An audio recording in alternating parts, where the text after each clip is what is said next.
मेला मैं तो सज गई रे सजना के लिए। হ্যাঁ এখন আবার কে ফোন করলো? আমার মেকআপ ঠিকঠাক আছে তো? ও বেস্টি, হ্যাঁ বেস্টি বল। হ্যালো বেস্টি, শোন না, তুই কি মেলায় যাবি বলে সেজে নিয়েছিস? আরে না রে, খুব বেশি সাজিনি, একদম হালকা সেজেছি। শোন না, আমি না আজকে যেতে পারবো না রে। যাবি না মানে? কেন, তোকে কি তোর মা যেতে দিচ্ছে না?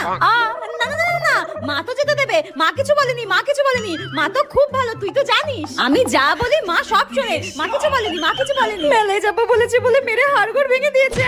কিন্তু ওকে এটা বলা যাবে না। আমি 2 ঘন্টা ধরে সাজলাম মেলায় যাবো বলে, এখন বলছে যাবে না। আসলে আজকে না আমার বয়ফ্রেন্ডের সঙ্গে একটু ঘুরতে যাওয়া রয়েছে রে, আমার বয়ফ্রেন্ডের সঙ্গে ঘুরতে যাবো। তুই চিন্তা করিস না বান্ধবী, তোর আজকে তোর বয়ফ্রেন্ড আর তোর শ্রাদ্ধ খেতে আমি এইভাবেই যাবো, তুই চিন্তা করিস না, যাচ্ছি আমি। ও আসলে তো ধরে ফেলবে আমি মায়ের হাতে কেলানি খেয়েছি।